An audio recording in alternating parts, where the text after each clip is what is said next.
Hello बच्चों, आशा करता हूं आप सब लोग बहुत बढ़िया होंगे और मन लगा के पढ़ाई कर रहे होंगे। प्रकाश संश्लेषण के पार्ट सेकंड में बच्चों आप सब लोगों का बहुत बहुत स्वागत है। जैसा कि आपको याद है बच्चों, पिछले लेक्चर में हम लोग प्रकाश संश्लेषी वर्णकों की बात कर रहे थे। बिल्कुल सही। लास्ट लेक्चर में बच्चों हमने क्या बात की थी? पादपों में प्रकाश संश्लेषी वर्णक कौन से? Chlorophyll A, chlorophyll B, carotenoids और ज़ैंथोफिल्स, है ना भाई। ये उच्च पादपों में हमारे पास कितने प्रकाश संश्लेषी वर्णक हैं भाई? ये चार, chlorophyll A, chlorophyll B, carotenoids और ज़ैंथोफिल्स। अब इसमें बच्चों मैंने आपको यह बताया था कि क्लोरोफिल ए जो है सबसे पहले तो वो एक सार्वत्रिक प्रकाश संश्लेषी वर्णक है। सार्वत्रिक प्रकाश संश्लेषी वर्णक का मतलब वो एक यूनिवर्सल पिगमेंट है बच्चों। सार्वत्रिक प्रकाश संश्लेषी वर्णक या यूनिवर्सल पिगमेंट का मतलब जितने भी प्रकाश संश्लेषी जीव हैं, है ना, जितने भी प्रकाश संश्लेषण दर्शाने वाले जीव हैं, वो पादप हो, शैवाल हो, डायनोफ्लैजिलेट्स हो, यूग्लिना हो, क्राइसोफाइट्स हो, हां, नील हरित शैवाल हो, सभी प्रकाश संश्लेषी जीवों के अंदर क्या पाया जाता है? Chlorophyll A. तो सभी प्रकाश संश्लेषी जीवों में क्लोरोफिल ए वर्णक पाया जाता है, इसीलिए यह सार्वत्रिक वर्णक है। सार्वत्रिक वर्णक का मतलब ही है सभी प्रकाश संश्लेषी जीवों में उपस्थित है ना भाई। हां, एक अपवाद हम पढ़ेंगे आगे भाई, जीवाणु भी प्रकाश संश्लेषण दर्शाएंगे। मैंने कहा था ना, कुछ जीवाणु हैं, हम आगे पढ़ेंगे, पर्पल सल्फर जीवाणु और ग्रीन सल्फर जीवाणु। तो कुछ जीवाणु जो प्रकाश संश्लेषण करेंगे उसमें क्लोरोफिल ए नहीं होगा, उनमें बैक्टीरियो क्लोरोफिल होता है। वो आगे पढ़ेंगे अपन, इसी चैप्टर में आगे देखेंगे। लेकिन उसके अलावा अन्य सभी प्रकाश संश्लेषी जीव, सारे शैवाल जो प्रकाश संश्लेषण दर्शाते हैं, सभी पादप, यूग्लिना, डायनोफ्लैजिलेट्स, अन्य सभी प्रकाश संश्लेषी जीवों में सार्वत्रिक वर्णक कौन सा होगा? क्लोरोफिल ए होगा। इसीलिए इसे सार्वत्रिक वर्णक कहते हैं। इसके साथ मैंने आपको यह भी कहा था, प्लस यह मुख्य प्रकाश संश्लेषी वर्णक भी है। उसके साथ मैंने क्या बताया था आपको कि यह मुख्य प्रकाश संश्लेषी वर्णक है, और यह तो मुख्य है, और बाकी ये यानी ये क्लोरोफिल बी, कैरोटेनॉइड्स और ज़ैंथोफिल्स, ये कैसे वर्णक हैं भाई? सहायक प्रकाश संश्लेषी वर्णक हैं, है ना भाई। तो क्लोरोफिल ए मुख्य प्रकाश संश्लेषी वर्णक बताया था, क्लोरोफिल बी, कैरोटेनॉइड, ज़ैंथोफिल्स ये सहायक प्रकाश संश्लेषी वर्णक हैं। अब क्या कारण भाई? अब हम कारण देखेंगे, ये मुख्य क्यों हैं, ये सहायक क्यों हैं। इसका कारण अभी समझेंगे, पहले ग्राफ से।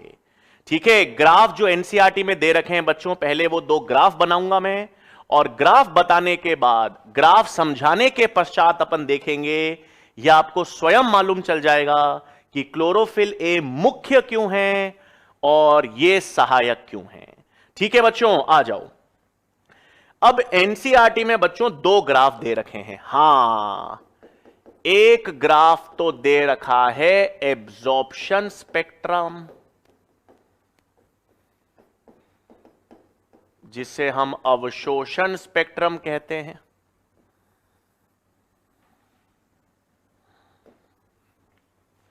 और एक ग्राफ आपको दे रखा है एक्शन स्पेक्ट्रम। ठीक है, बेहद आसान है बच्चों, मैं समझा दूंगा अभी। अभी हम समझेंगे क्या मतलब है, सुनो। अब अवशोषण स्पेक्ट्रम में सुनो, यहां पर प्रकाश की वेवलेंथ है 400 से लेकर 700 नैनोमीटर, है ना भाई। प्रकाश संश्लेषण अपन ने देखा था, प्रकाश संश्लेषण किस प्रकाश के मध्य देखा जाता है? पार 400 से 700 नैनोमीटर के मध्य देखा जाता है। ठीक है, अब ग्राफ क्या है बच्चों, ध्यान से, ग्राफ क्या है ध्यान से समझेंगे बच्चों। हां,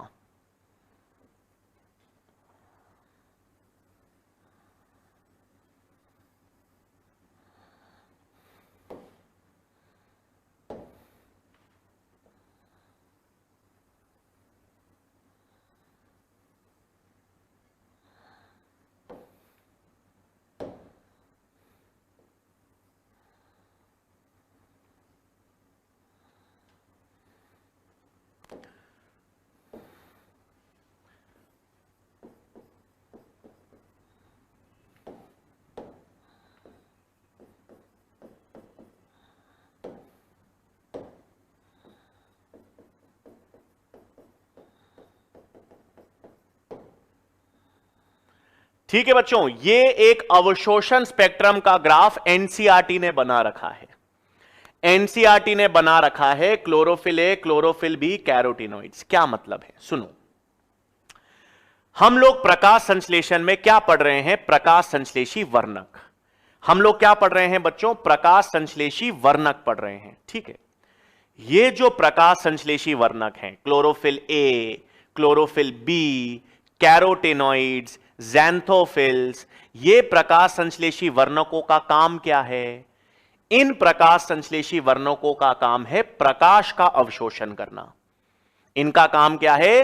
प्रकाश का अवशोषण करना। उससे क्या होगा अभी मैं बताऊंगा। तो पहला सवाल तो यह आता है कि सर प्रकाश का अवशोषण करने के लिए केवल क्लोरोफिल क्यों नहीं है? हमको क्लोरोफिल के भी अलग अलग रूप, chlorophyll A, chlorophyll B, carotenoid, xanthophyll, इतने सारे प्रकाश संश्लेषी वर्णकों का क्या फायदा? सिर्फ हमने प्रकाश अवशोषण के लिए क्लोरोफिल को क्यों नहीं रखा? तो सुनो, प्रकाश संश्लेषण पादपों के लिए कौन सा प्रकाश महत्वपूर्ण है? 400 से 700 नैनोमीटर, है ना। पादपों के लिए कौन सा प्रकाश संश्लेषण का प्रकाश जरूरी है? 400 से 700 नैनोमीटर। अब इसमें जो क्लोरोफिल ए है, सुनो इस ग्राफ को देखो। हां, इस ग्राफ में मैंने ज़ैंथोफिल नहीं बनाया, एनसीईआरटी ने नहीं बना रखा। डायग्राम और चित्र वही आते हैं नीट में जो एनसीईआरटी में दे रखे हों। तो सुनो, क्लोरोफिल ए को देखो बच्चों।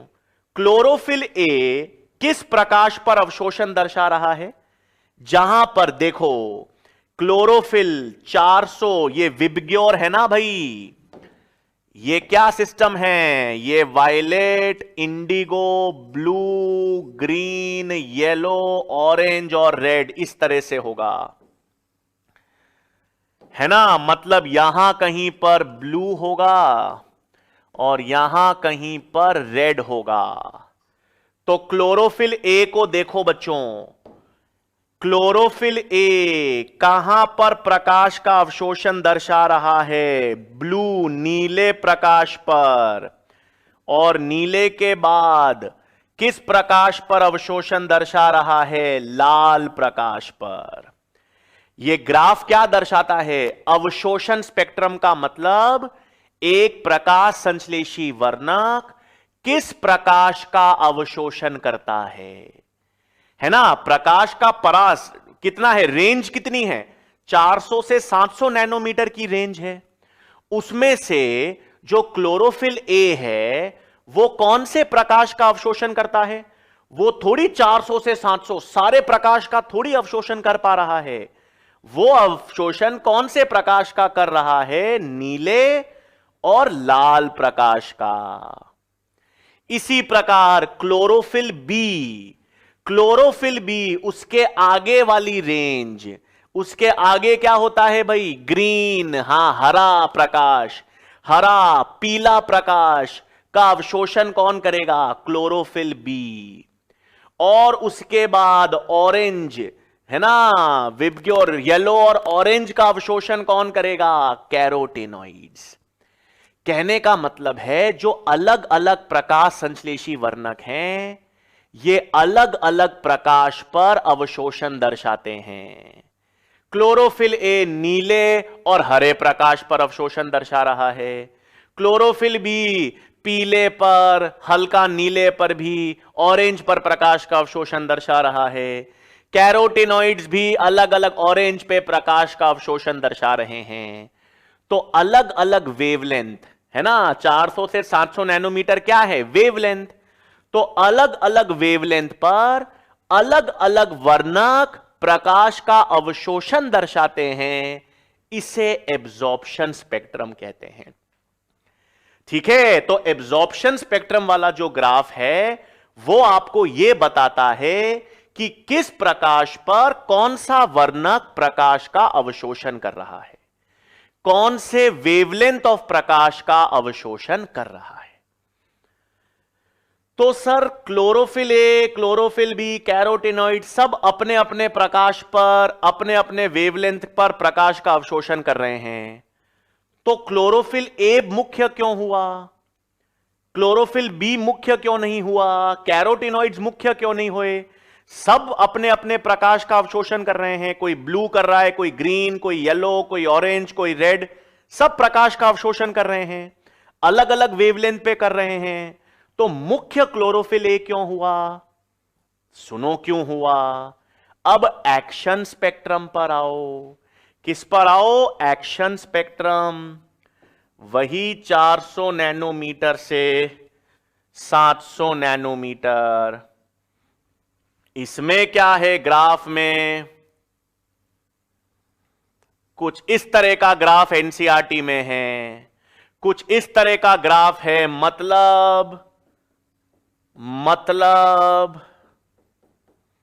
मतलब ये बच्चों, एक्शन स्पेक्ट्रम का मतलब है कि प्रकाश संश्लेषण सबसे ज्यादा किस प्रकाश में हो रहा है। एक्शन स्पेक्ट्रम का मतलब है प्रकाश संश्लेषण सबसे ज्यादा किस प्रकाश में हो रहा है। तो इस ग्राफ से किस प्रकाश में सर्वाधिक प्रकाश संश्लेषण हो रहा है? नीले और लाल प्रकाश में। यह बताया भी था मैंने पिछले लेक्चर में। तो नीले और लाल प्रकाश में सर्वाधिक प्रकाश संश्लेषण हो रहा है, और नीले और लाल प्रकाश पर कौन सा वर्णक अवशोषण दर्शाता है? Chlorophyll A. भाई प्रकाश संश्लेषण तो 400 से 700 नैनोमीटर के बीच में सारे प्रकाश पर हो रहा है ना। 400 से 700 नैनोमीटर के मध्य जो विजिबल लाइट है, इसमें प्रकाश संश्लेषण हो रहा है। लेकिन इसमें से भी सबसे ज्यादा अधिक प्रकाश संश्लेषण नीले और लाल प्रकाश पे हो रहा है। तो अपन ने इसको सुपर इंपोज करके देखा। अपन ने देखा भाई नीले और लाल प्रकाश पे सर्वाधिक प्रकाश संश्लेषण है, कौन सा वर्णक इस प्रकाश पर अवशोषण कर रहा है? तो क्लोरोफिल ए कर रहा है। अच्छा, इसीलिए मुख्य प्रकाश संश्लेषी वर्णक कौन सा हो गया? Chlorophyll A. प्रमुख प्रकाश संश्लेषी वर्णक क्लोरोफिल ए क्यों है? आ रही है बात समझ में? पहले तो अपन ने सिर्फ देखा क्लोरोफिल ए क्या कर रहा है। क्लोरोफिल ए प्रकाश का अवशोषण कर रहा है। किस प्रकाश पर अवशोषण कर रहा है? नीले और लाल पर। क्लोरोफिल बी, कैरोटिनॉइड्स बाकी वाले प्रकाश पर अवशोषण कर रहे हैं। लेकिन जब अपन ने देखा कि सर्वाधिक प्रकाश संश्लेषण कहां हो रहा है, नीले और लाल में, तो अपन ने देखा भाई नीले और लाल पर प्रकाश का अवशोषण कौन कर रहा था? क्लोरोफिल ए कर रहा था। ओ, इसीलिए प्रमुख प्रकाश संश्लेषी वर्णक क्या हो गया? Chlorophyll A. ठीक है, तो मुख्य प्रकाश संश्लेषी वर्णक क्लोरोफिल ए हो गया। तो बाकी सहायक वर्णक का काम क्या है? ये क्लोरोफिल बी, कैरोटिनॉइड, ज़ैंथोफिल सहायक वर्णक क्या काम करेंगे? दो काम करेंगे। एक तो अलग अलग प्रकाश विकिरण, हां, बाकी जो अलग अलग प्रकाश की वेवलेंथ है उस पर प्रकाश का अवशोषण करेंगे। एक तो ये काम करेंगे, तभी तो आपके प्रकाश संश्लेषी की रेंज भाई 400 से 700 नैनोमीटर की रेंज पूरी यूज करनी है ना। सिर्फ ब्लू और रेड ही यूज करना है या बाकी प्रकाश का भी यूज करना है? बाकी प्रकाश का भी यूज करना है। नीला और लाल तो क्लोरोफिल ए कर रहा है, लेकिन उसके अलावा उसने अपने सहयोगी रखे हुए हैं। क्लोरोफिल ए बोलता भाई मैं प्रमुख हूं, ब्लू और रेड में तो मैं कर लूंगा, ब्लू लाइट में एब्जॉर्ब कर लूंगा, रेड लाइट का अवशोषण मैं कर लूंगा, तुम एक काम करो बाकी बची हुई लाइट का अवशोषण करो और उसकी ऊर्जा मुझे भेज दो। तो बाकी क्लोरोफिल बी लग गया काम में, कैरोटिनॉइड लग गया काम में, ज़ैंथोफिल लग गया। अरे भाई जिस पर क्लोरोफिल भी अवशोषण नहीं कर रहे हैं उस प्रकाश का अवशोषण हम करते हैं ताकि प्रकाश संश्लेषण की कुशलता बेहतर हो सके। और दूसरा काम, आज यदि यह प्रकाश संश्लेषी वर्णक ना हो, सहायक वर्णक ना भी हो, सिर्फ क्लोरोफिल ए हो, तो इतना अधिक प्रकाश क्लोरोफिल ए अगर अवशोषित करेगा तो उसका प्रकाशीय ऑक्सीकरण हो जाएगा। आज एक मैंने अपने सहयोगी नहीं रखे हुए, सारा काम मुझे ही करना पड़ रहा है, तो मैं बहुत ज्यादा थक जाऊंगा ना। सारा प्रकाश अगर क्लोरोफिल ए को ही अवशोषित करना पड़ जाए तो इतना अधिक तीव्र प्रकाश, इतनी अधिक ऊर्जा से उसका प्रकाशीय ऑक्सीकरण हो सकता है। तो प्रकाशीय ऑक्सीकरण से बचाव भी कौन करेगा? ये सहायक प्रकाश संश्लेषी वर्णक है ना भाई। तो क्लियर, लिख ले पॉइंट्स, समझ आ गया होगा। लिखते हैं क्या है भाई पॉइंट्स। तो पहली चीज आपके पास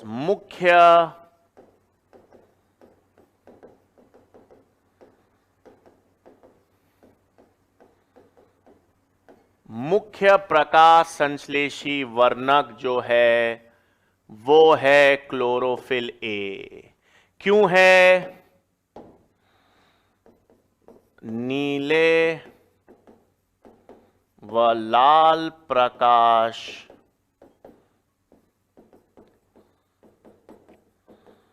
का अवशोषण करता है।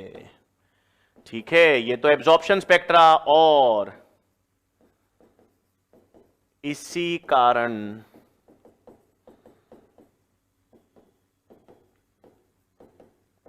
कारण सर्वाधिक प्रकाश संश्लेषण भी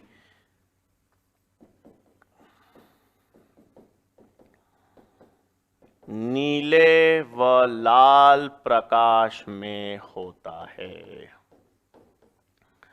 ठीक है भाई, नीले और लाल प्रकाश का अवशोषण कौन करेगा? Chlorophyll A. और इसी कारण सर्वाधिक प्रकाश संश्लेषण भी किसका कहां पर होगा? नीले व लाल प्रकाश में, इसलिए वो प्रमुख वर्णक हो गया। फिर सहायक प्रकाश संश्लेषी वर्णक का कार्य,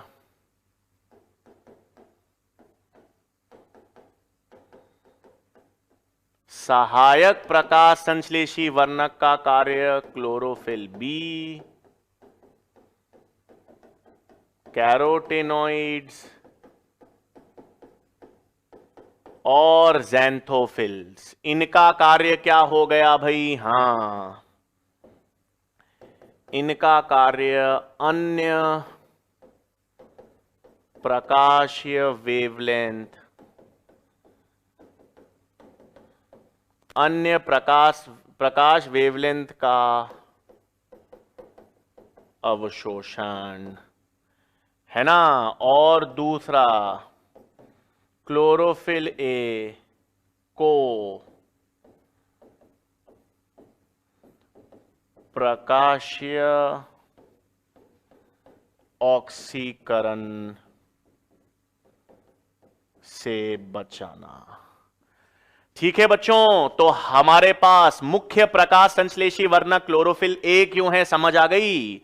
और सहायक प्रकाश संश्लेषी वर्णकों का कार्य क्या है कि भाई जिस प्रकाश का अवशोषण हमारा क्लोरोफिल ए नहीं कर सकता उस पर प्रकाश का अवशोषण करेंगे ताकि इस पूरा का पूरा 400 से 700 नैनोमीटर वाला प्रकाश यूज हो सके और क्लोरोफिल ए को प्रकाशीय ऑक्सीकरण से बचाएंगे।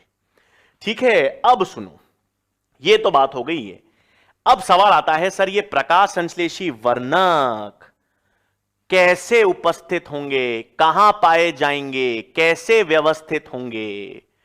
तो अब सुनेंगे, अब हम बात करेंगे प्रकाश संश्लेषी वर्णक का संघटन, है ना भाई। ये प्रकाश संश्लेषी वर्णक कैसे और कहां पर पाए जाते हैं? तो पहली चीज आपको पता होनी चाहिए, ये जितने भी प्रकाश संश्लेषी वर्णक है ना, पादपों के अंदर दो प्रकाशीय तंत्र में व्यवस्थित होंगे। ठीक है, तो पहली चीज क्या है भाई, ये जो प्रकाश संश्लेषी वर्णक हैं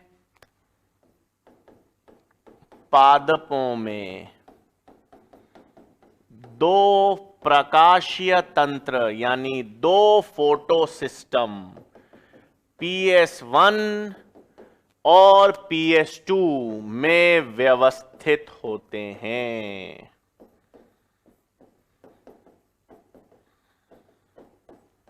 ठीक है, तो ये जितने भी प्रकाश संश्लेषी वर्णकों की बात की बच्चों, मैंने chlorophyll A, chlorophyll B, carotenoid, ज़ैंथोफिल्स, ये प्रकाश संश्लेषी वर्णक पादपों में किस प्रकार व्यवस्थित होंगे? दो प्रकाशीय तंत्र PS1, PS2। 1 और 2 का मतलब सिर्फ और सिर्फ इनकी खोज के आधार पर है। जो प्रकाशीय तंत्र पहले खोजा गया वो PS1, जो बाद में खोजा गया वो PS2। बस, ऐसा नहीं है कि ये पहले काम करेगा वो बाद में काम करेगा, नहीं। ये ज्यादा महत्वपूर्ण है वो कम महत्वपूर्ण है, नहीं। 1 और 2 का मतलब केवल इनकी खोज के आधार पर, ठीक है, और कोई चीज नहीं है। ये 1 और 2 नाम जो है ना बच्चों, ये महत्व या पहले कौन यूज होगा दूसरा कौन सा यूज होगा उस पर नहीं है, केवल 1 और 2 खोज के आधार पर हैं। इसकी खोज पहले हो गई इसलिए PS1, उसकी खोज बाद में हुई PS2। ठीक है, तो क्या बताया भाई मैंने, जो प्रकाश संश्लेषी वर्णक हैं वो पादपों में कहां पर व्यवस्थित होंगे? वो पादपों में फोटो सिस्टम में व्यवस्थित होंगे। अब ये फोटो सिस्टम क्या है ना, ये PS यानी फोटो सिस्टम क्या है? तो सबसे पहले दो चीजें, ये जो फोटो सिस्टम है इनके बारे में दो चीजें, ये दो चीजों से मिलकर बने हैं। सुनो, फोटो सिस्टम जो है कहां पर मौजूद होंगे? थाइलेकॉइड झिल्ली एवं स्ट्रोमल लैमिले पर उपस्थित। ठीक है, क्या होगा भाई? PS प्रकाशीय तंत्र या फोटो सिस्टम कहां पर उपस्थित होंगे? थाइलेकॉइड झिल्ली एवं स्ट्रोमल लैमिले पर उपस्थित होंगे। दूसरा, ये दो चीजों से मिलकर बने होते हैं। रिएक्शन सेंटर, जिससे हम कहते हैं बच्चों अभिक्रिया केंद्र, plus LHC light harvesting complex. LHC reaction centre plus LHC से निर्मित। ठीक है बच्चों, क्या है सुनो भी, क्या क्या चीज, सारी क्या क्या नाम आ रहे हैं सुनेंगे आराम से। मैंने आपसे कहा प्रकाश संश्लेषी वर्णक, ये जो chlorophyll A, chlorophyll B, xanthophyll, carotenoids, ये चार प्रकार के प्रकाश संश्लेषी वर्णक हैं। ये चार प्रकार के प्रकाश संश्लेषी वर्णक प्रकाशीय तंत्र फोटो सिस्टम में व्यवस्थित हैं और पादपों में दो फोटो सिस्टम है, PS1 और PS2। ये PS1 और PS2 कहां पर मिलेंगे? ये मिलेंगे थाइलेकॉइड झिल्ली पर, थाइलेकॉइड झिल्ली या स्ट्रोमल लैमेले पर मिलेंगे। और किससे बने हुए हैं? हां, इनमें दो भाग हैं, अभिक्रिया केंद्र और लाइट हार्वेस्टिंग कॉम्प्लेक्स। आओ चित्र से समझते हैं बच्चों, क्या है सुनो। अपन ने क्या किया पहले, बिल्कुल सही, ये अपन ने क्या बना दिया, क्लोरोप्लास्ट। ठीक है बच्चों, ये क्या है भाई अपने पास, ये बन गया आपका क्लोरोप्लास्ट। अब मैंने क्या ले ली यहां पर, थाइलेकॉइड झिल्ली।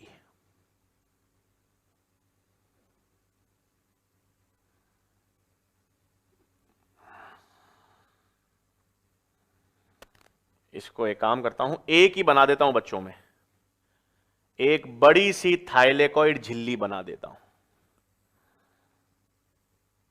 ठीक है ना, ये क्या है, थाइलेकॉइड है और ये थाइलेकॉइड की झिल्ली है। ठीक है, क्लोरोप्लास्ट है, क्लोरोप्लास्ट में एक सिक्के जैसा, थैले जैसी संरचना थी, थाइलेकॉइड वो बनाया है, ये थाइलेकॉइड की झिल्ली।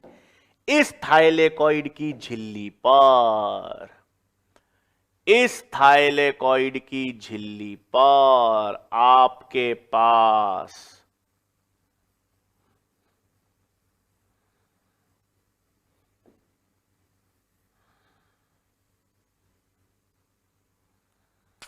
एक सेकेंड बच्चों,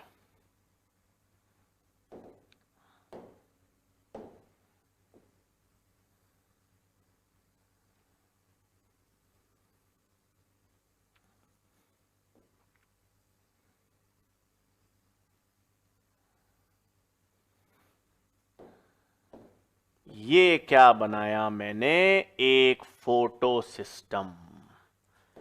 ये क्या बनाया भाई, ये मेरे पास एक फोटो सिस्टम है, पीएस। अभी मैं बच्चों 1 और 2 नहीं बता रहा, पीएस 1 और 2 अभी बताऊंगा आगे, बट अभी के लिए ये फोटो सिस्टम है। क्या मतलब भाई, हां, ये रिएक्शन सेंटर, अभिक्रिया केंद्र, और ये दोनों आप समझ गए होंगे, LHC,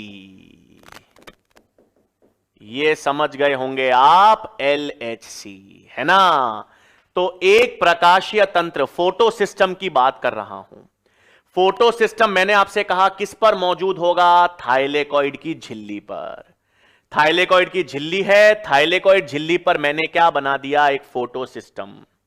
ये फोटो सिस्टम में एक तो क्या होगा, अभिक्रिया केंद्र, और यहां पर मैंने दो बनाए हैं बच्चों, कई सारे होंगे, मैंने सिर्फ दो बनाए हैं, बाकी कई सारे LHCs, लाइट हार्वेस्टिंग कॉम्प्लेक्स होंगे। ठीक है, तो एक रिएक्शन सेंटर और कई सारे LHCs हैं, है ना। अब मैं क्या कर रहा हूं, इस फोटो सिस्टम को अलग निकाल के समझा रहा हूं। ठीक है, इस फोटो सिस्टम को अलग से निकाल कर समझा रहा हूं, ध्यान से। तो एक फोटो सिस्टम आओ बनाते हैं वापस।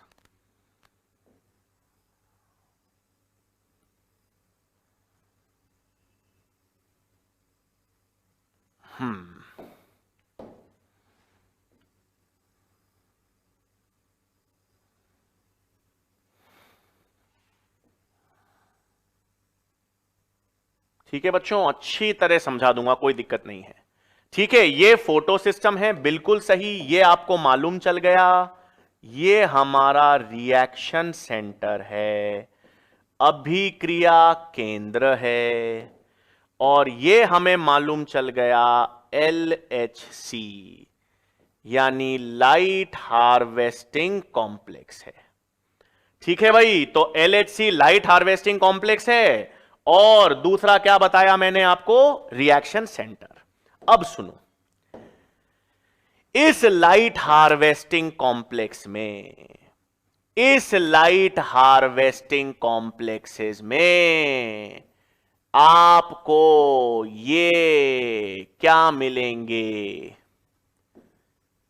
ये क्या मिलेंगे? यहां पर आपको मिलेगा क्लोरोफिल बी, यहां पे आपको मिलेंगे कैरोटिनॉइड्स, यहां पर आपको मिलेंगे ज़ैंथोफिल्स, कई सारे भाई, है ना। तो ज़ैंथोफिल्स, क्लोरोफिल बी, कैरोटिनॉइड्स, ये सारे सहायक वर्णक, ये सारे सहायक वर्णक आपको एलएचसी में मिलेंगे। ये सारे सहायक वर्णक आपको एलएचसी में मिलेंगे। क्लोरोफिल बी, ज़ैंथोफिल्स, कैरोटिनॉइड्स, ये सब अपने प्रोटीन से जुड़े होंगे, है ना बच्चों। तो लाइट हार्वेस्टिंग कॉम्प्लेक्स समझ आ गया। लाइट हार्वेस्टिंग कॉम्प्लेक्सेस में ये कैरोटिनॉइड, क्लोरोफिल बी, ज़ैंथोफिल्स, ये सब, इनको हम एंटीने अणु भी कहते हैं, है ना। तो LHC, इन्हें लाइट हार्वेस्टिंग कॉम्प्लेक्स, इन्हें एंटीने भी कहा जाता है। अभी बताऊंगा क्यों एंटीने भी कहा जाता है। इसमें क्या उपस्थित हैं भाई? सहायक वर्णक और उनके प्रोटीन, है ना। तो ये सारे सहायक वर्णक हैं, कैरोटिनॉइड्स, क्लोरोफिल बी, ज़ैंथोफिल्स, ये सारे सहायक वर्णक अपने अपने प्रोटीन के साथ जुड़े हुए हैं और किसका निर्माण करते हैं? LHCs। और इन LHCs को अपन ने क्या नाम दे दिया? एंटीने अणु। ठीक है, अब ये क्या करते हैं? ठीक है, ये क्या करेंगे? हां, यहां पर सूरज, ये रहा मेरे पास सूरज के विकिरण। अब सनलाइट, प्रकाश के विकिरण पड़ेंगे इन पर, प्रकाश के विकिरण इनके ऊपर पड़ेंगे ना। तो जब प्रकाश इनके ऊपर पड़ेगा बच्चों, तो ये सारे सहायक वर्णक प्रकाश का अवशोषण करेंगे। ये सारे सहायक वर्णक जो है ना, ये प्रकाश का अवशोषण करेंगे। जब ये प्रकाश का अवशोषण करेंगे, ऊर्जा जब अवशोषित, केमिस्ट्री पढ़ते हो आज, ये सारे बच्चों क्लोरोफिल, कैरोटिनॉइड्स है तो एटम, है तो अणु, एटम्स ही है ना। परमाणु जिसे आप क्या कहते हो हिंदी में? एटम्स हैं। तो एटम के अंदर इलेक्ट्रॉन होता है। ये सब क्लोरोफिल, कैरोटिनॉइड, ज़ैंथोफिल, ये सब एटम हैं, इनमें इलेक्ट्रॉन होगा। तो यदि आप इनको ऊर्जा दोगे, सनलाइट दोगे, तो इनका इलेक्ट्रॉन उछलकर उत्तेजित अवस्था में जाएगा। ऑर्बिटल्स नीचे, मतलब मान लो आपके पास ये एक एटम है, ये एटम के ऑर्बिटल्स हैं। मान लो यहां पर एक इलेक्ट्रॉन है, यहां पर एक इलेक्ट्रॉन है। तो जब इस इलेक्ट्रॉन पर ऊर्जा पड़ेगी तो ये बाहर जाएगा ना, बाहर वाले ऑर्बिटल्स में जाएगा। इसे ही तो उत्तेजन या एक्साइटेशन कहते हो। इतनी केमिस्ट्री तो मुझे भी पता है ना। तो जब एक एटम पर, यानी इन सहायक वर्णक, ये जो क्लोरोफिल, कैरोटिनॉइड, ज़ैंथोफिल हैं, इन पर प्रकाश पड़ेगा, प्रकाश की ऊर्जा इनके इलेक्ट्रॉन को ऊपर निभेजेगी, इनके इलेक्ट्रॉन को एक्साइट, उत्तेजित करेगी। अब इनके इलेक्ट्रॉन उत्तेजित तो हो गए, कूद गए बाहर। अब वह बाहर ही रहेंगे क्या? नहीं ना, वापस अपने ग्राउंड स्टेट पर आएंगे। एक बार तो उत्तेजित होकर बाहर चले गए, तो ये वहीं रहेंगे क्या जीवन भर? नहीं, वापस ग्राउंड स्टेट में आएंगे। तो जब ये वापस ग्राउंड स्टेट में आएंगे, तो अपनी ऊर्जा दूसरे वाले एटम को देंगे। तो इसका मतलब, मान लो प्रकाश की ऊर्जा सबसे पहले इस पर पड़ी, इसने, इसके इलेक्ट्रॉन्स उत्तेजित अवस्था में गए, उसके बाद जब वापस ग्राउंड स्टेट में लौटे, तो ऊर्जा इन्होंने इसको भेज दी। इसी प्रकार इस पर ऊर्जा गई, तो इसके इलेक्ट्रॉन उत्तेजित गए, इलेक्ट्रॉन उछल के उत्तेजित अवस्था में गए, फिर वापस नीचे आ गए, ऊर्जा आगे चली गई, ये ऊर्जा आगे, इसी तरह से ये ऊर्जा आगे। तो इलेक्ट्रॉन्स के एक्साइटेशन से ऊर्जा जा रही है ना, इसी तरह से। हां, और इसी तरह से ऊर्जा कहां पहुंचेगी? रिएक्शन सेंटर में। इसी को क्या कहते हैं बच्चों? इसी को हम रेजोनेंस ट्रांसफर कहते हैं। इसी को हम क्या कहते हैं? Resonance transfer. अब आप समझ रहे हो ना कि प्रकाश के अवशोषण से हो क्या रहा है। ये जितने वर्णक प्रकाश का अवशोषण कर रहे हैं, ये जितने वर्णक प्रकाश का अवशोषण कर रहे हैं, उसके द्वारा उनका इलेक्ट्रॉन जो है वो उत्तेजित अवस्था में जाता है।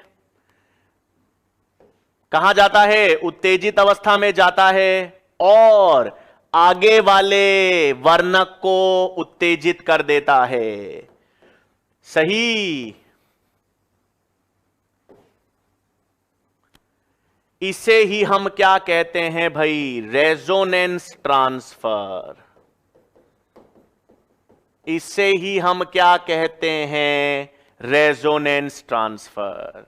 तो सहायक वर्णकों ने क्या किया? प्रकाश का अवशोषण किया, उससे वो उत्तेजित अवस्था में गए, उनसे इलेक्ट्रॉन बाहर निकले ऊपर वाले ऑर्बिटल में, एक्साइटेशन। फिर जब वापस आए तो ऊर्जा निकाल कर आए, वो ऊर्जा दूसरे क्लोरोफिल पर पहुंची या दूसरे कैरोटिनॉइड पे पहुंची, दूसरे कैरोटिनॉइड से तीसरे कैरोटिनॉइड पे पहुंची, और अंत में वो ऊर्जा कहां पहुंचेगी? रिएक्शन सेंटर में।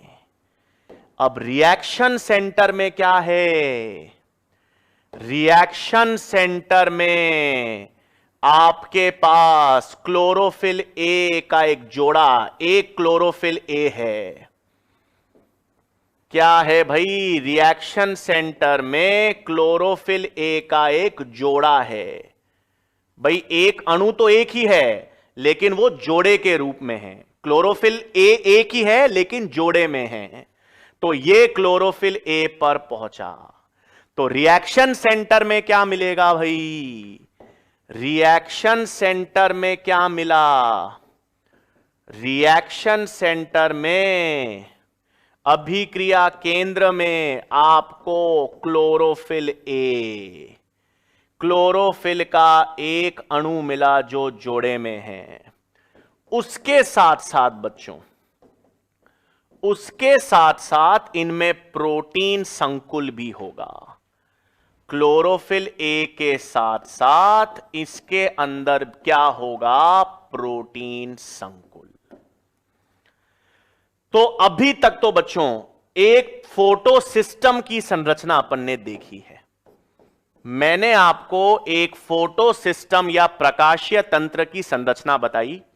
एक प्रकाशीय तंत्र जिसमें एलएचसीज, लाइट हार्वेस्टिंग कॉम्प्लेक्स होंगे। एलएचसी को एंटीने भी कहा जाएगा। इसमें आपको सहायक वर्णक मिलेंगे, और एक बीच में अभिक्रिया केंद्र या रिएक्शन सेंटर होगा, जिसमें क्लोरोफिल ए का एक अणु होगा और कुछ प्रोटीन संकुल होंगे। इससे एक प्रकाशीय तंत्र बनेगा।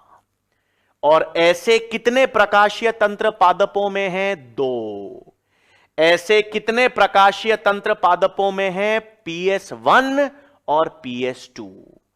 तो LHCs में क्या हो गया? इनको एंटीने कह दिया। इनमें सहायक वर्णक और प्रोटीन से जुड़े हैं, और अभिक्रिया केंद्र जिसमें क्लोरोफिल ए का एक अणु है और प्रोटीन संकुल है। अब आओ, अब 2 प्रकाशीय तंत्र की बात करें। अब 2 प्रकाशीय तंत्र की, बिल्कुल PS1 और PS2।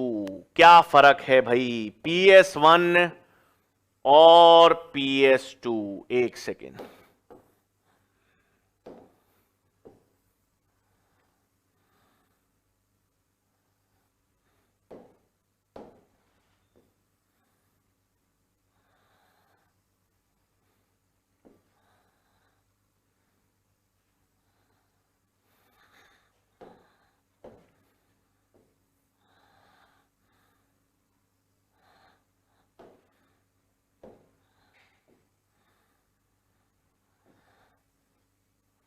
ठीक है बच्चों, सेम संरचना है, बिल्कुल सही। ये LHC, LHC, LHC, LHC, LHC को अपन और किस नाम से जानते हैं? एंटीने भी, सहायक वर्णक होंगे इनमें। और ये हमको मालूम चल गया, ये है रिएक्शन सेंटर या अभिक्रिया केंद्र।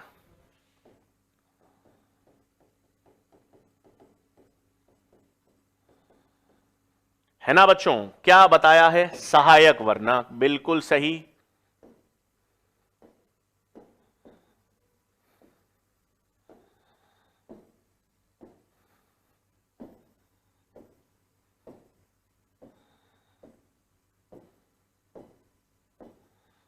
ये सहायक प्रकाश संश्लेषी वर्णक आपको दोनों में मिलेंगे, PS1 और PS2 दोनों के LHCs में ये यहां पर सहायक वर्णक हैं।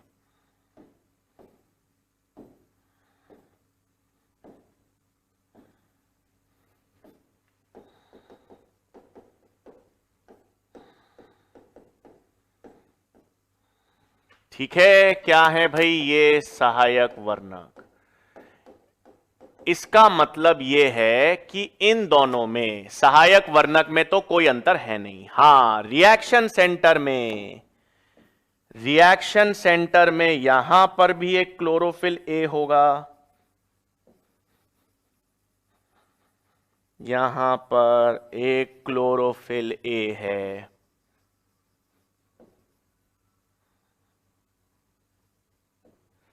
और यहां पर भी एक क्लोरोफिल ए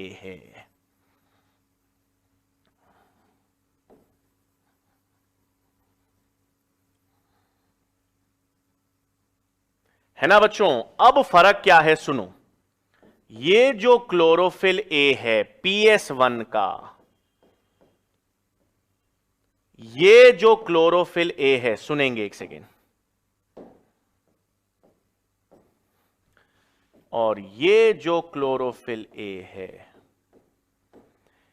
इनकी संरचना में हल्का सा फर्क है। इनकी संरचना में हल्का सा फर्क है। हां, हल्का सा फर्क है इन क्लोरोफिल ए में, हल्का सा। उस फर्क के कारण क्या होगा सुनो, जो PS1 प्रकाशीय तंत्र फर्स्ट का क्लोरोफिल ए है, वो सबसे बेहतर प्रकाश, सबसे बेहतर 700 नैनोमीटर पर अवशोषण दर्शाता है। ठीक है, जो प्रकाशीय तंत्र PS1 है ना बच्चों, PS1 को P700 कहते हैं। PS1 को P700 इसलिए कहते हैं क्योंकि उसमें जो क्लोरोफिल ए है, उसके जो अभिक्रिया केंद्र का क्लोरोफिल ए है, वो सबसे बेहतर अधिकतम अवशोषण 700 नैनोमीटर पे दर्शाता है। और PS2 का जो क्लोरोफिल ए है, वो सर्वाधिक अवशोषण, उसका सर्वाधिक अवशोषण 680 नैनोमीटर पर देखा जाता है। इसीलिए PS2 को P680 भी कहते हैं और PS1 को P700 भी कहते हैं, है ना? PS1 को P700 क्यों कहते हैं? क्योंकि इसके अभिक्रिया केंद्र का क्लोरोफिल ए 700 नैनोमीटर पर सर्वाधिक अवशोषण दर्शाता है। और PS2 को P680 क्यों कहते हैं? क्योंकि इसके अभिक्रिया केंद्र का क्लोरोफिल ए 680 नैनोमीटर पर सर्वाधिक अवशोषण दर्शाता है। ठीक है, एक तो ये अंतर। दूसरा, दोनों में प्रोटीन संकुल होंगे, दोनों में अभिक्रिया केंद्र में क्लोरोफिल ए के साथ क्या होंगे? प्रोटीन संकुल। हां, तो PS1 में क्या मिलेगा? आयरन सल्फर और फेरेडॉक्सिन का संकुल मिलता है। आयरन सल्फर और फेरेडॉक्सिन का संकुल, और यहां पर क्विनोन का संकुल। भाई क्लोरोफिल ए तो है दोनों में, ये 700 नैनोमीटर पर सर्वाधिक अवशोषण कर रहा है, वो 680 नैनोमीटर पर सर्वाधिक अवशोषण कर रहा है। इनके साथ प्रोटीन संकुल होगा, तो PS1 के प्रोटीन संकुल को हम FeS आयरन सल्फर प्रोटीन संकुल और FD फेरेडॉक्सिन संकुल कहते हैं। और PS2 में जो क्लोरोफिल ए 680 नैनोमीटर पर सर्वाधिक अवशोषण दर्शाएगा, उसके साथ कौन सा प्रोटीन संकुल मिलेगा? क्विनोन, है ना। तो अब अंतर लिख लें, PS1 और PS2, इसकी खोज, इसको पहले खोजा गया था, इसको बाद में खोजा गया है ना। तो क्या फर्क देखो भाई, अगर मैं PS1 की बात करूं तो PS1 का क्लोरोफिल ए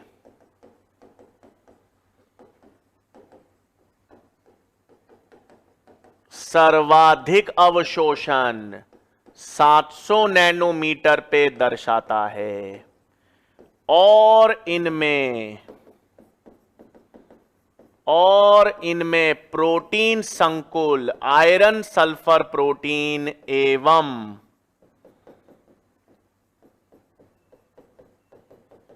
फेरेडॉक्सिन है ना भाई। और PS2 की बात करूं मैं, यदि PS2 में बच्चों क्लोरोफिल ए सर्वाधिक अवशोषण किस पे? 680 नैनोमीटर पर, और इनमें जो प्रोटीन संकुल है वो है क्विनोन संकुल, है ना बच्चों। तो ये आपके पास PS1 और PS2 में अंतर आ गई। बात समझ में? मैंने क्या कहा, वापस अपन प्रकाश संश्लेषी वर्णक की बात कर रहे थे। प्रकाश संश्लेषी वर्णक थे 4 प्रकार के, chlorophyll A, chlorophyll B, carotenoid और ज़ैंथोफिल। ये सारे प्रकाश संश्लेषी वर्णक पादपों में फोटो सिस्टम के रूप में पाए जाते हैं। ये सारे प्रकाश संश्लेषी वर्णक पादपों में प्रकाशीय तंत्र यानी फोटो सिस्टम के रूप में व्यवस्थित हैं। अब ये फोटो सिस्टम कहां पर हैं? थाइलेकॉइड की झिल्ली पर हैं, स्ट्रोमल लैमिले पर हैं। अब ये फोटो सिस्टम किससे बना हुआ था? ये फोटो सिस्टम में एक अभिक्रिया केंद्र रिएक्शन सेंटर होगा, और कई सारे LHCs लाइट हार्वेस्टिंग संकुल हैं। लाइट हार्वेस्टिंग संकुल में सारे सहायक वर्णक हैं, और इनको एंटीने भी कहते हैं, क्योंकि ये ऊर्जा प्रकाश से पकड़ते हैं, उत्तेजित होते हैं, फिर अपनी ऊर्जा आगे अभिक्रिया केंद्र की ओर स्थानांतरित करते हैं। और अभिक्रिया केंद्र रिएक्शन सेंटर में क्लोरोफिल ए होता है और प्रोटीन संकुल। तो यह प्रकाशीय तंत्र की संरचना थी फोटो सिस्टम। अब पादपों में 2 फोटो सिस्टम हैं, तो फोटो सिस्टम में अंतर जो है, अंतर कहां पर आएगा? फोटो सिस्टम में अंतर कहां पर आएगा भाई? Reaction centre. LHC तो दोनों के सेम है ना, LHC तो दोनों में सेम है। फर्क आता है रिएक्शन सेंटर में मुख्यतः। PS1 का रिएक्शन सेंटर में क्लोरोफिल ए सर्वाधिक अवशोषण 700 नैनोमीटर पे दर्शाएगा, उसमें प्रोटीन संकुल आयरन सल्फर और फेरेडॉक्सिन मिलेंगे। और PS2 में रिएक्शन सेंटर में क्लोरोफिल ए होगा, जो सर्वाधिक अवशोषण 680 नैनोमीटर पे दर्शाएगा, और उसका प्रोटीन संकुल क्या होगा? क्विनोन संकुल। ठीक है भाई। तो ये अपन ने क्या देख लिया? PS1 और PS2। अब एक और चीज देख सकते हैं। एक और चीज क्या बता रहा हूं, एक सेकेंड।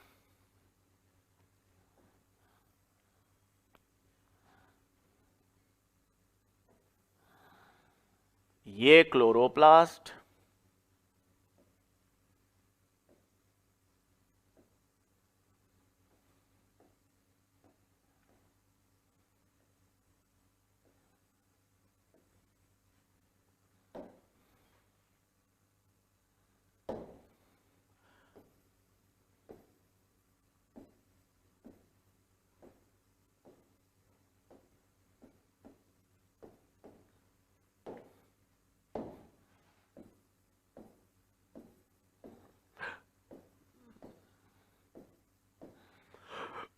मैंने क्या किया बच्चों, ये जो लाल हैं ये सब PS1 है, और जो ये हरे हैं ये सब PS2 हैं। ये क्यों बनाए हैं अभी सुनो। ये PS1 और PS2 है तो सब थाइलेकॉइड झिल्ली पर। PS1 बनाया बच्चों मैंने, PS2 बनाया तो सारा थाइलेकॉइड की झिल्ली पर ही बनाया है ना। PS1 बनाए या PS2 बनाए तो सब थाइलेकॉइड की झिल्ली पर ही हैं। हां, लेकिन फर्क क्या है, बाहर की ओर खुले क्षेत्रों की ओर PS1 है और भीतर की ओर PS2 है। तो भीतर की ओर यानी अप्रेस्ड क्षेत्रों में PS2 और नॉन अप्रेस्ड का मतलब है खुले क्षेत्रों में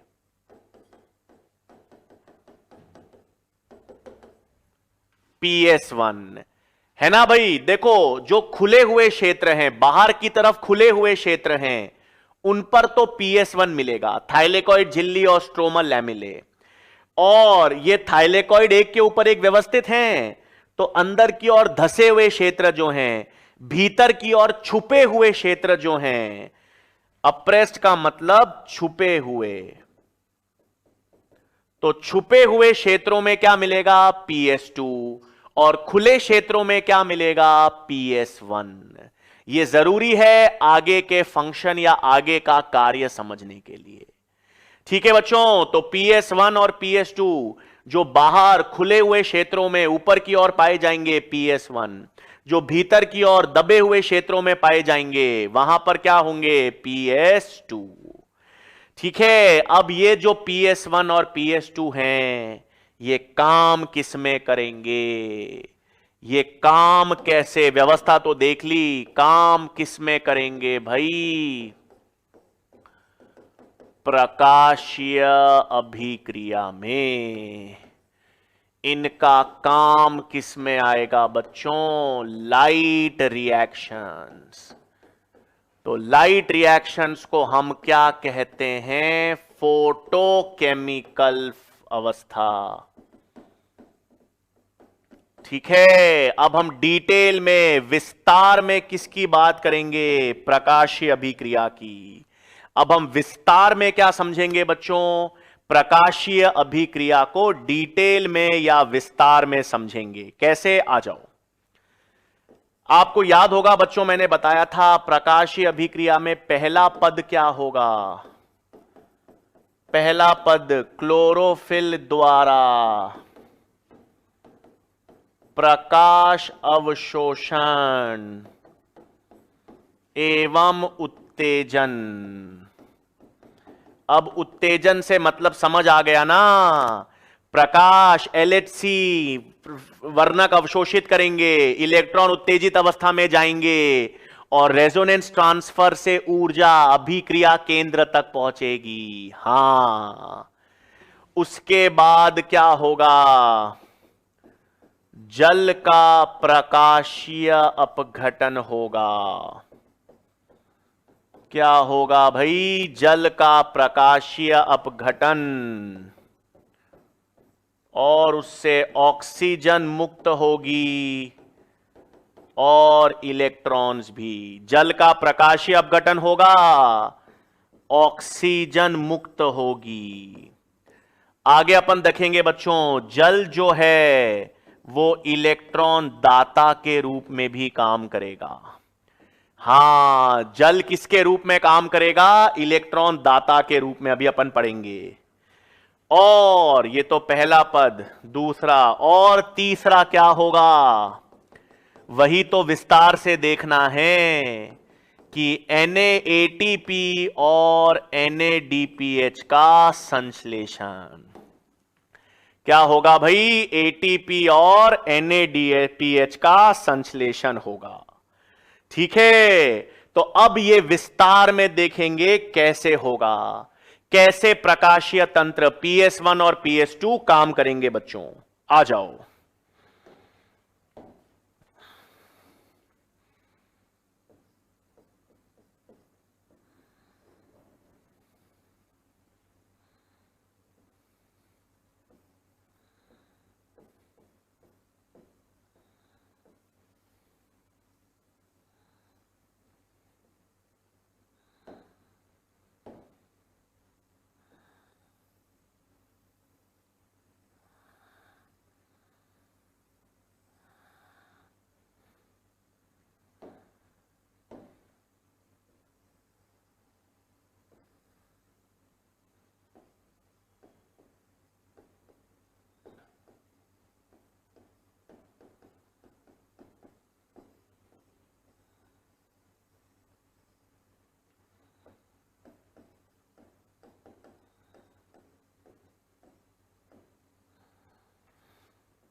क्या है बच्चों, देखो, हां ये एक जेड स्कीम है।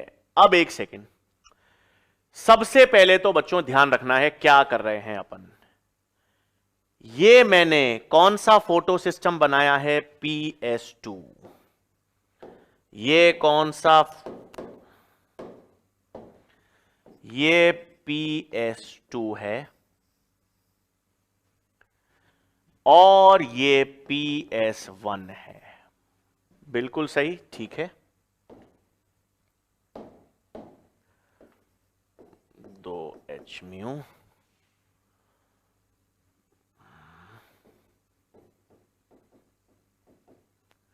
ठीक है बच्चों, ये PS2 है। PS2 में क्या होता है सुनो, LHC था अपन ने पढ़ा, और कौन सा अभिक्रिया केंद्र था, P680। PS2 में LHC के साथ अभिक्रिया केंद्र क्या था, P680। मतलब वो क्लोरोफिल ए जो 680 पर अवशोषण दर्शाता है ना।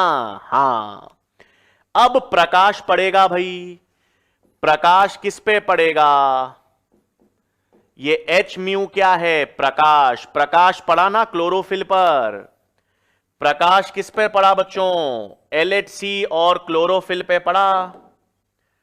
अब ये प्रकाश जो क्लोरोफिल और एलएचसी पर पड़ा, प्रकाश में सहायक वर्णक ने ऊर्जा P680 अभिक्रिया केंद्र पर भेज दी। अब जैसे ही अभिक्रिया केंद्र क्लोरोफिल ए के पास प्रकाश पहुंचा, क्लोरोफिल ए के इलेक्ट्रॉन्स उत्तेजित हो गए, है ना? इधर देखो, ये क्या बता रहा हूं,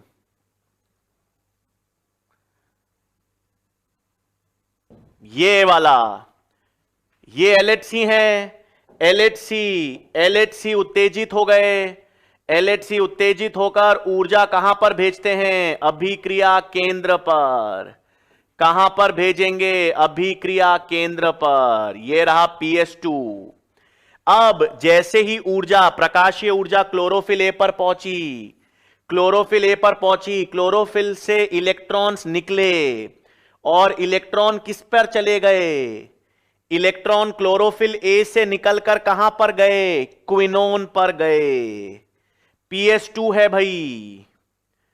ये देखो, इलेक्ट्रॉन निकले, ये E मतलब इलेक्ट्रॉन निकला और प्राथमिक इलेक्ट्रॉन ग्राही कौन सा है? क्विनोन।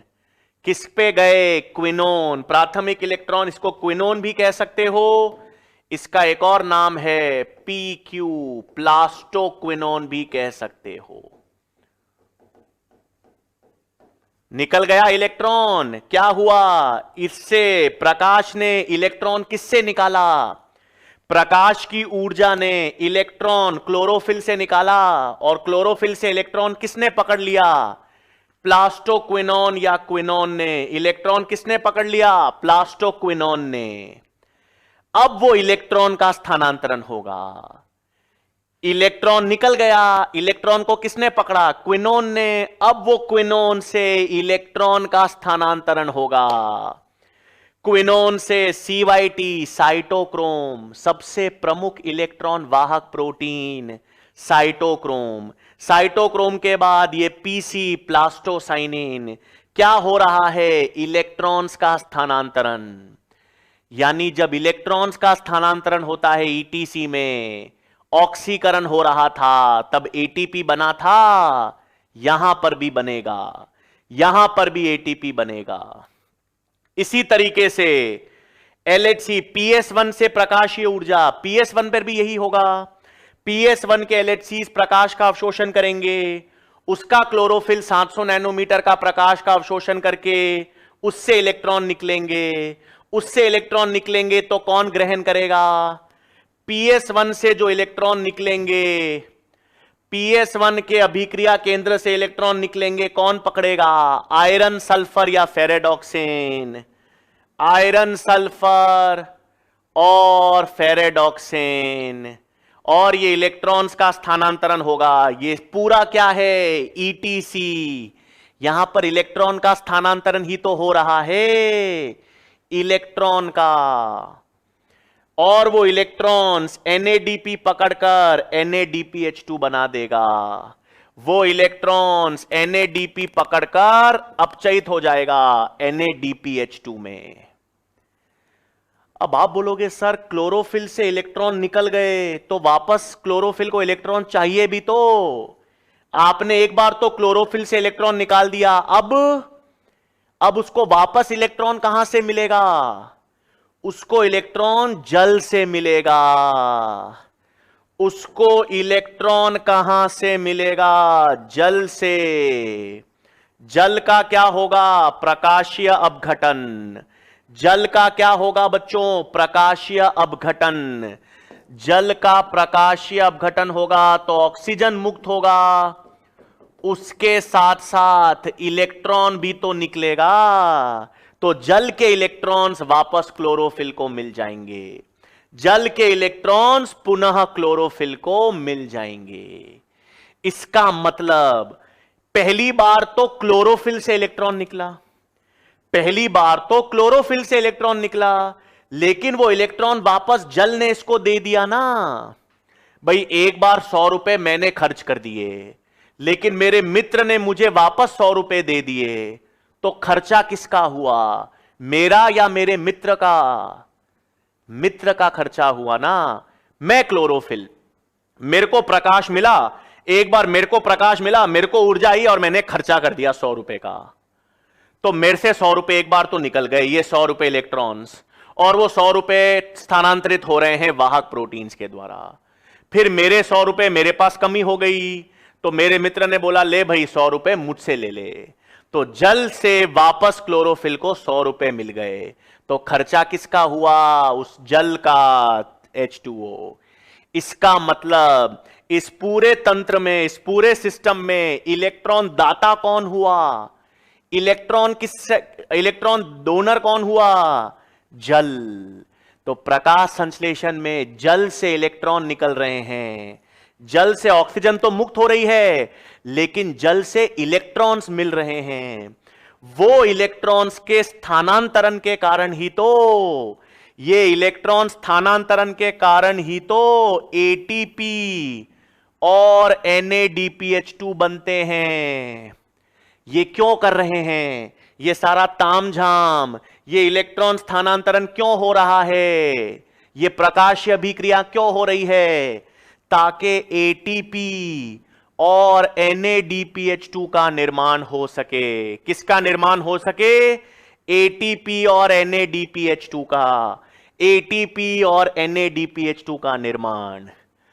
तो इलेक्ट्रॉन दाता कौन है इस प्रकाशीय अभिक्रिया में, जल। इलेक्ट्रॉन ग्रहण कौन कर रहा है, अंतिम इलेक्ट्रॉन या हाइड्रोजन ग्रहण कौन कर रहा है, NADP, तभी तो NADPH बना। और जब इलेक्ट्रॉन का स्थानांतरण हुआ तो ये ATP बना। तो ATP बनने को क्या कहते हैं, ATP ADP प्लस PI से बनता है। ATP बनने को फॉस्फोरोलीकरण बताया था, ATP बनने को फॉस्फोरोलीकरण कहते हैं। ETS में, इलेक्ट्रॉन ट्रांसपोर्ट सिस्टम, माइटोकॉन्ड्रिया में NADH और FADH के ऑक्सीकरण से ATP बन रहा था, इसलिए ऑक्सीकृत फॉस्फोरोलीकरण।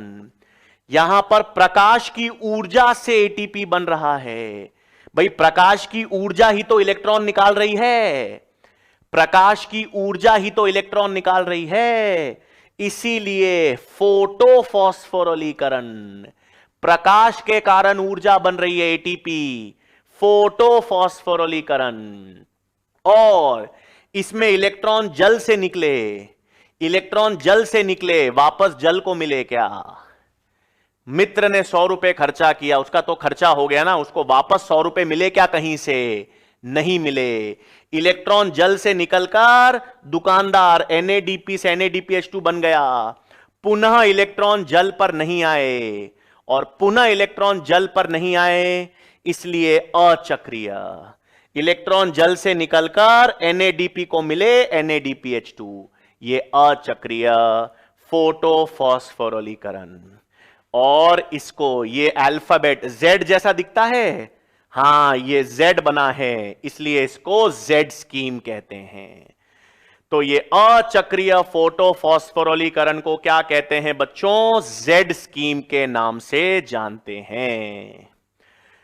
ठीक है, तो क्या देखा अपन ने बच्चों, आज अपन ने अचक्रीय फोटोफॉस्फोरोलीकरण। हां, ये अगली कक्षा में बताऊंगा ये ATP कैसे बनेगा, अगली कक्षा में देखेंगे ये ATP कैसे बनेगा। लेकिन अभी के लिए PC, एक मिनट बच्चों, PC का मतलब है प्लास्टोसाइनिन, और ये है साइटोक्रोम, है ना। और प्लास्टोसाइनिन में याद रखना बच्चों, कॉपर पाया जाता है। प्लास्टोसाइनिन में क्या मिलेगा बच्चों, कॉपर।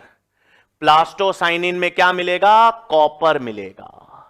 ठीक है बच्चों, तो आज हम इतना ही देखेंगे, है ना। नेक्स्ट लेक्चर में हम ATP निर्माण की बात करेंगे। नेक्स्ट लेक्चर में हम देखेंगे कि एक चक्रीय फोटोफॉस्फोरोलीकरण भी होता है।